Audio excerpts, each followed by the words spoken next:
say we will continue the transmission in the following way. Before we begin with dialogue, a request has been made of the channel to pass along to us that we demonstrate a small amount of our ancient language which we no longer use. So if you wish, repeat after us. Cha, chu, shimi, peth, pan, kashini, kets, ro, shimunk, si, shashu, saibo. Cha, chu, shimi, peth, pon, kashimi, ketsro, shimunk, si, shashu, saibo. 1, 2, 3, 4, 5, 6, 7, 8, 9, 10, 11, 12, 13.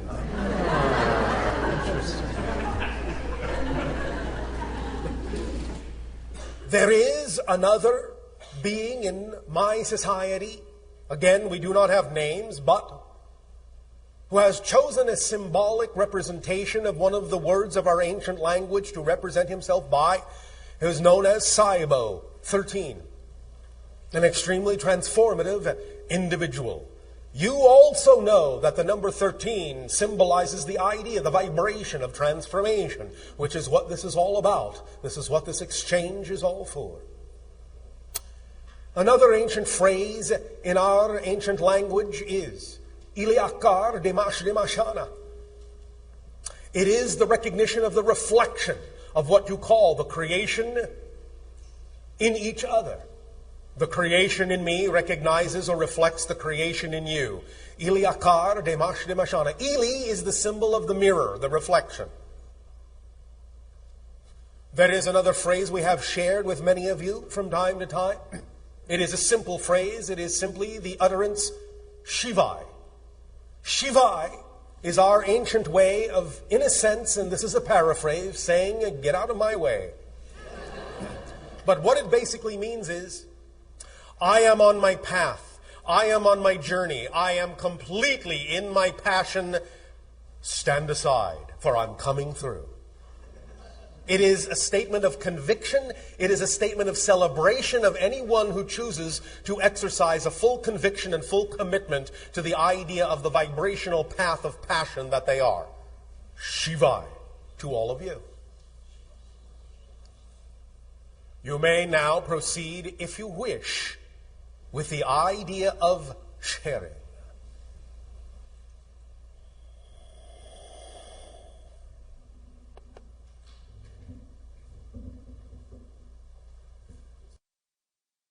Good afternoon, Bashar. And you good day.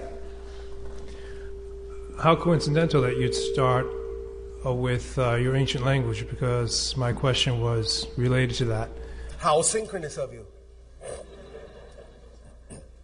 I was wondering maybe if you could share a little bit more details on your language. I know you'd mentioned that it's an ancient language, it's thousands of years old. I was wondering if there's any relationship between that language and the languages spoken now on the earth? Yes, as we have actually said a few times, the ancient language, what we are calling the ancient language, the old tongue, is actually a hybridization language made up of many of the languages on earth. Because we are hybridized from human DNA and the DNA of another species in that sense, so to speak. The idea of our entire world is that which was prepared for us. In that sense, we were set down at a certain place in history. We did not start from scratch, as you say. And so in that sense, not only was our society designed to a great degree to start from a certain point, but we were also given a hybridized language to begin with to allow us to start from that point. Does that make sense? That does. So there are certain connotations and certain inflections and even certain syllables that will actually be very similar to the idea of certain words in some of the languages on your planet. For example, another ancient phrase is ha'atu, which means I love you.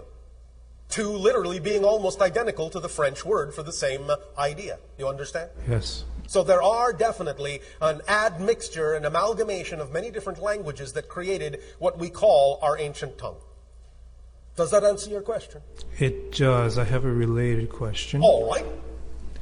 Are there any sources I could go to where I could learn a little bit more about this language? Do you mean our language? Your language. The only source you can come to is me or others of my civilization at the moment, other than being able to simply download information yourself by tapping into our frequency domain.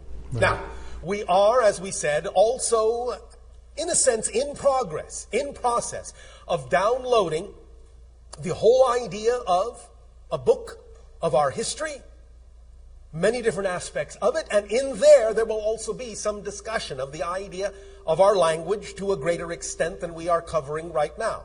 And that will come about in the near future. All right? Yes. But we have given all of you what, in essence, colloquially speaking, is our vibrational phone number. Right. And that is the black triangle against the black background, the black triangle being separated from the black background by a deep blue light behind the black triangle. If you will focus and meditate on that particular symbol, it is in a sense that which will put you in our frequency domain. And if you do that often enough and become familiar with that frequency, you yourself, by tapping into different aspects of that frequency, may also be able to download different aspects of our culture, including some of the ancient tongue. Does that help you? Yes, it does. Thank you very much. Thank you. Shiva. Shiva. Hi. And good day. I was wondering about, you were talking about balancing negativity and positivity. Yes. The only way I can imagine balancing those two, or being neutral, I guess, Yes. would be not thinking. So if you're thinking, then it's either positive or negative. Is that correct? The idea of the balance point is actually, in essence, a positive vibration itself. This is why we say, really, the universe, the creation, is actually slightly bent in the positive direction. Because the balance point between the positive and the negative is itself, in a sense, essentially a positive state of being. So, by simply being in that balance point, you are already in a positive state of being, and that's what allows you to be able to balance out, or allow, or value, or validate whatever negative vibrations also may exist within the polarity of creation. Did that make sense in your language? So that could include thoughts then? Yes, of course. Okay. But remember that thoughts and behaviors issue from emotions, and that feelings issue, in that sense, from beliefs and definitions. So it goes in that sequence. So whatever thoughts and behaviors you have can always be traced back to feelings and emotions, which can always be traced back to beliefs and definitions, because it always starts there first. You cannot have a feeling, you cannot have a behavior, you cannot have a thought without first having a definitional belief that underscores it. Does that make sense? But that could be unconscious? It can be unconscious, but that's why it's so very important to watch the behavior, because it is the behaviors and the thoughts and the feelings that reveal what the beliefs and definitions are. And if you simply allow yourself to be as honestly transparent with yourself as you possibly can, and willing to explore what those beliefs are, then asking the simple question about what kind of belief or definition would I have to believe is true in order to have these feelings, these behaviors, and these thoughts, it will usually, if you simply sit quietly and listen, reveal an answer to you that will put you in touch with specifically what those beliefs are, and then you can transform them if you so desire, without necessarily invalidating them. It is simply a matter of recognizing what you prefer from a neutral position, rather than invalidating something you don't prefer. Does that make sense? Yes. But Does that help? Maybe you could just naturally forget those beliefs. You can, in a sense, naturally forget those beliefs, but as you expand your consciousness, you still might become more and more aware of the possibility of choosing beliefs like that. Okay. But that doesn't mean that you have to choose them, nor that they would come to the forefront of your consciousness in day-to-day activities once you are operating at a certain frequency level. But if they should, the idea is to simply allow them to come to you neutrally by recognizing that if they are there for some reason, then they must be there for a reason that serves you in a positive way, and explore what that might be so that you do not charge them, in a sense, with negative energy. Make sense? Yeah. Does that help you? Another question. So if you're having trouble reaching that balance point and you're feeling negative in different ways, yes, and feel like, well, speaking personally, and you need to withdraw from activities, yes, then that's what can you do in that situation? Well, that can be all right. Many times people on your planet label things in a way that really doesn't serve them, and sometimes confuses the issue of actually mechanically what's happening within their consciousness when they need to investigate certain aspects of their being. For example, many people on your planet call certain kinds of withdrawal depression. And when they call it depression in a negative labeling, it actually becomes a negative experience. But if they would actually recognize that sometimes withdrawal is necessary to go into the center of your being to find the answers you know do not lie in the outer world, then that simply can be recognized from a positive labeling context as compression, which is a natural withdrawing to find those answers. And then when you emerge from the compression, you emerge as a different being, a different person with different ideas and different beliefs and different feelings and different thoughts. So in that sense, it does no real positive good to invalidate the idea of the different states you may feel. Every single one of them can serve double duty and be used in a positive way to get you where it is, in a sense, you wish to be in terms of your preferred state. But one of the first things to remember with regard to any circumstances or situations in your life that you may be responding or reacting to is that, as we said previously, situations and circumstances don't matter. They're just illusions. They're just neutral, empty shadows. The only thing that matters is the state of being that you prefer, because it is from state of being that all circumstances arise, not the other way around. Does that make sense? Yes, no, maybe? Finding that state, though, how would you do that? How would you do what? Be neutral Be about the state of circumstances. being that you wish to be? Yes. Do you not have any idea what it all feels like? I think, I don't know. Do you have any experience in your memory of passion or joy or love? Yes. Well, that's what it feels like. But back to this withdrawal thing. Yes. If you can't do any activity, then how can you go on? I think Enjoy the withdrawal. That's what we're saying. Don't label it as negative. But just on a practical level, you have to eat. If you can't support yourself, then you just starve. But if you are coming from a belief system where you think you need certain things to support you, you may actually be invalidating other doorways through which other kinds of support could come. If you have a certain limited belief system about what kind of support you need in order to eat, you may be shutting the doors through which other ways and methodologies could come to you to support you, to allow you to survive and thrive. Many people on your planet find themselves trapped in certain circumstances or experiencing the feeling of being trapped because they simply have such a restrictive definition of what they think they need in life to support them that they're actually closing all the doorways through which other methods and other ways and other means of support could come to them, because they simply refuse to believe that it could come to them in other ways because they have such a limited definition of how such things ought to come. So the idea of going into the center of yourself is part and parcel something that can be used to relax, to learn to relax your definitions of how you think support will come. Because you are all already absolutely, completely, and utterly, totally abundant. The issue is not in learning how to be abundant. The issue is in understanding what you are choosing to be abundant in. So if you are feeling that your life, in that sense, is lacking something, then what you're actually saying is that you're exploring the idea that you have an abundance of lack. So the idea is to simply change your mind about what kinds of abundance are actually possible, because our definition of abundance is very different than the typical human definition. We understand that money and things like that are very often symbols on your planet of the idea of abundance and the ability to support yourself. And that's all well and good, and we're not invalidating that because it exists on your planet as a decent form of exchange, but it's not the only one. The idea simply is that when you relax how the support needs to come, it can often come to you in many more ways. Our definition of abundance is very simple. It is simply abundance. The ability to do what you need to do when you need to do it. Period.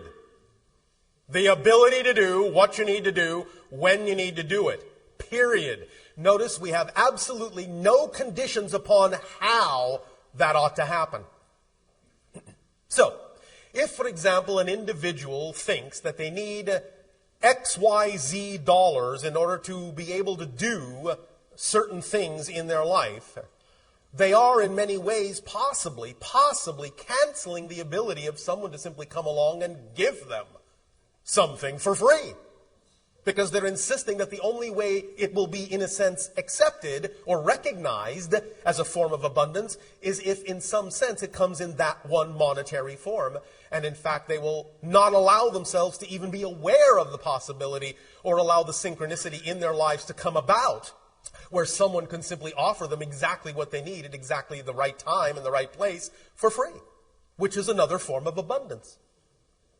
Does that make sense? Just on the simple level of food, though. Yes, what about food? I don't think that it's fair to rely on other people to provide your food. It depends on how you go about it. We are not talking about the idea of being, in your human terms, dependent in that way in a negative sense. So when you say it's not fair to rely on other people, we understand that you may mean that in a negative sense, and that's not what we're talking about. Nevertheless, the paradox is that as soon as you actually broaden your definitions of abundance, you will actually find yourself relying less and less on others and more on the ability of the synchronicity in your life to actually bring you what you need through the auspices sometimes of other people.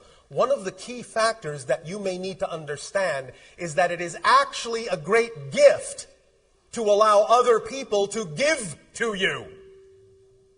And don't deny them the gift of giving to you, thinking that you're a burden.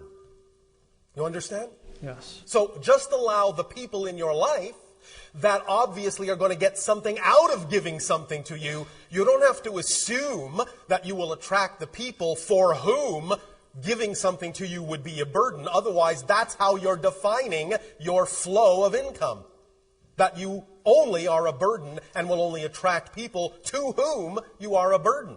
But if you are willing to open up to the idea that some people will actually really enjoy giving something to you, then you can relax the idea that you're a burden upon them because you are giving them the gift of allowing them to give. Okay. Make sense? Yes. And as you relax that, things will change on all levels. So does that help? If you're speaking of embracing all different aspects of life, yes, as if it's a play, yes, is that what you said? It is very much so. Okay. So then, do not confuse the actor with the part they're playing. Well, are you condoning then I am evil condoning actions? Nothing. So it's okay for a person to kill, steal? I am condoning nothing. Everyone is responsible to understand how to balance themselves. You are, once again, learning that in a very typical human way, you have these labels where you think that if someone says the idea is that everything is a play from a certain level, that you think that that translates to the idea of condoning a negative act. That shows you what kind of label attachments you have in your belief system. We are not condoning the idea of negative acts. We are simply saying that every act can have a positive side. Someone can learn and get something positive out of it. I'll put it this way. We would never condone that the starvation of children on your planet is okay, but can you not learn in a positive way that if you have starving children that you could go about doing something to make sure that never happens again? That's a positive result from a negative experience.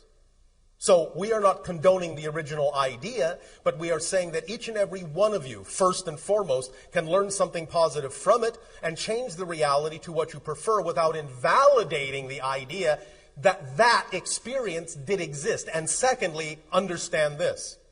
Many advanced souls will actually choose lives of hardship or very negative experiences to teach someone else a lesson that they may need to learn. So you need to broaden your perspective about why some of these things are happening, because from the physical point of view, you don't have all the information about why some of these things are going on. Again, it doesn't condone a negative act, but it explains the idea that there's a bigger picture here and that you can learn from it in a manner that without invalidating what was done, you don't necessarily have to prefer to choose that again if you learn from it.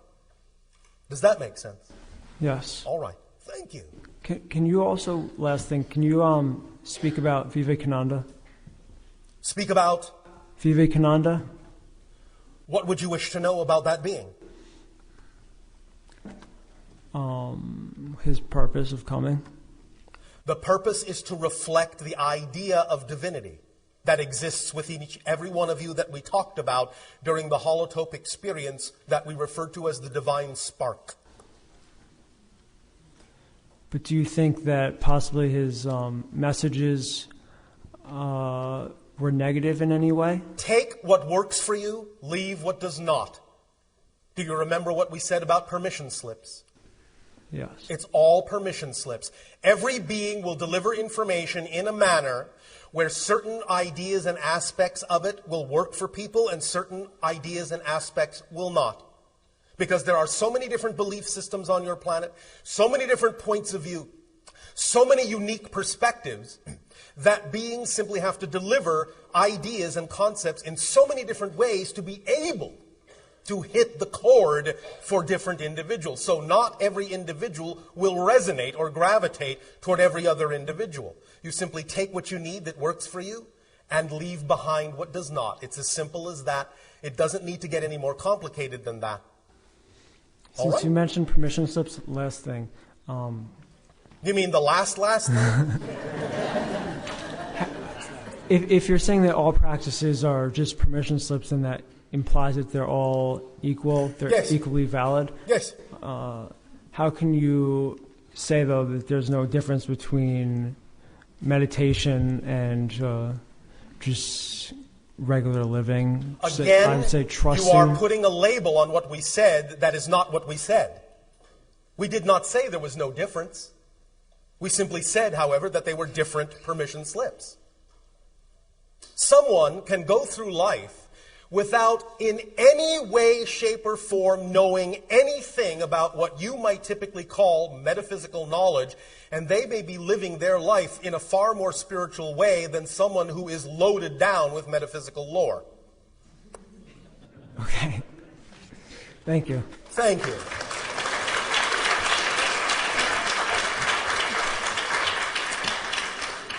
Hi, Bashar. And to you, good day. Good day to you too. Shiva. Shivai. Shivai. Yes, Shiva is an entity. Oh, okay. Shivai is the Shivai. ancient language thanks word. for correcting that. So my question is about some interesting, I guess, channeled information that my boyfriend and I have been receiving lately. We've been talking to a group called the Five. Yes, Are you familiar with them? to some degree. Although we may have a different perspective of them. But go ahead. Okay, yeah, I was curious about your perspective on What them. do you wish to know about the information? Well, I wanted to know, it seems that there are a group of beings that are very ancient that... There are many groups of beings that are very ancient. Right. They call themselves some of the first beings. Yes. And I just... First relative to what? I'm not sure. Well, thank you. Maybe you should find out. That's what I'm trying to find out. Yes. Now. So I was just wondering, like, first off, is there a name for beings that are similar to them? Why are you humans so fascinated with names? It's specific because we're working on a project that's Yes. with information that they're giving us. So I was we wanted to come up with a name for them, but I just Well, what did you come up with? You know, in many cases, beings themselves that don't use names don't much care what names you come up with to call them. Okay. Okay. Oh my gosh. As long as you believe that you need the vibrational name and that the vibrational name is somewhat representative and means something to you, they will be fine with that. So Okay. what would you prefer to call them? Well, I'm sort of still trying to wrap my head around what they are. And Why? Why are you wrapping your head around what they are as opposed to what they give you? I'm not sure. Are you seeing the forest for the trees? I don't know. Oh, all right. Why are you endeavoring in this direction? Why are you participating in this? What is it that you are applying this experience toward in your life? What is it about this that excites you so much? What is it about this that is representative of your passion? I just find them to be really incredibly beautiful. Incredibly beautiful. All right, and what do you want to do with that incredible beauty? I want to share it. In what way does it excite you to share that incredible beauty? In making animations and distributing it to people. Do you understand that any time any information is downloaded from one level to another, the easiest way to allow the download of that information to continue, and the easiest way to allow all the information that needs to be downloaded is to simply keep moving and use the information and let it flow to complete the circuit so that the information becomes grounded and has more reason to give you more information once you've used the information you have. Okay. Otherwise, if you're not really flowing the information according to what excites you in the way that you would like to, and it just sits there, then you're stalling the information and there's no reason to give you more information. Okay. You understand? I think I do. So, what is there that is a hesitation in any way, shape, or form that exists in terms of you simply putting out what you wish to put out with what you already have, or at least begin to act in that direction, letting yourself receive more as you act? What's the hesitation? I think it could be a form of judgment. A form of judgment? Yeah. Yes, what form? Censoring my creative flow. You are censoring your creative flow. Yes. Is that exciting? No. Why would you imagine that you would be censoring your creative flow? What are you afraid of within your creative flow? What are you afraid of within yourself? What are you afraid of in terms of putting this out in the way you say you wish to put it out there? What are you afraid of? You know, that's about the fourth big sigh that you've given in this conversation. These are very big questions for me. Well, thank you. We are known to ask them. I think I'm afraid of... Yes. Yes. I'm afraid that I'm not that person yet. Not what person? The person who will bring forth the information on the level that you wish to? Yes. Well, how do you think you're going to become that person unless you start bringing forth the information you already have?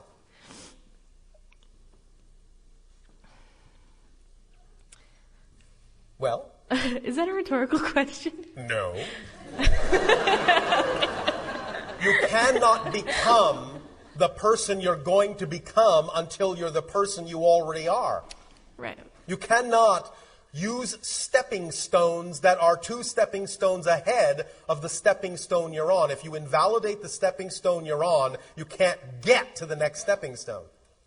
So how can you become the person you want to be if you're not willing to simply be the person you already are and put it out there to the fullest of your ability, knowing that doing so is what will actually bring you whatever else you need to continue to become the person you're becoming. Not that that's a better goal than the person you already are. It's just different. It's just different. It's not better. Stop invalidating yourself. The judgment you are creating is against yourself. Right. So stop invalidating who you are and free flow whatever's coming through you and to you to allow yourself to become more of who you are. You can't become more of who you are until you are all of who you are now. Does that make sense? Yes. Does this help? Very much so. Are you no longer afraid to be who you are? Big hesitation. Okay, that must mean that I am still afraid. And again, why would you be afraid? You see, when you are afraid of doing something, when you are afraid of being yourself, don't be afraid to be afraid. Actually, be more afraid. Because that's how you break through. In other words, If you have a bit of a fear, but you don't want to look at it, you're afraid to look at it, Yeah. then it becomes confusion because it's not going anywhere. So if you have a fear, go for it. Say, oh, all right, let's use my imagination. What do I imagine is the worst, most horrifying thing that could ever happen if I actually moved forward in the way I say I want to? Let your imagination give you chills, thrills. Use that negative energy in a positive way by actually going all the way with it, because the confusion you're experiencing is that you're not going all the way with your fear, because you're afraid to face your fear, because you don't know that fear is your friend. Okay. It's telling you that you have a belief system that's out of alignment with your truth. You see, you are all a 100% energy. You only have the energy you have. Belief systems are like a filtration system that you pour your energy through in your personality construct. When you pass your energy, your 100% energy, through belief systems that are in alignment, in harmony with your true natural frequency, you experience your energy as joy, excitement, love, passion. When you experience the same energy through belief systems that are out of alignment, in discord, in disharmony with your true natural vibration, you experience the same energy as fear. So it's the same energy, but the fact that you're feeling the fear tells you you're passing your energy through a belief filter system that's out of alignment with your true natural self. So say, thank you, fear. Thank you for pointing out that I have a belief system that's out of alignment with what I prefer. There's no reason to be afraid of fear. Fear is your friend. So go for it. Oh, all right, fear, let's take a ride. What is the most horrifying thing I can imagine? What's the biggest thing I'm afraid of that might happen? Then when you start defining that, now you have something you can work with, because now that you know really what the fear is, now that you've identified it, now you have a belief you can work with. You can find out what belief supports that kind of fear. Is this making sense to you? Yes, very much. Is this something you feel you can work with? Yes. Will you judge your creativity in working with it? Uh-oh. No, I will not. Oh, well, all right. Why not?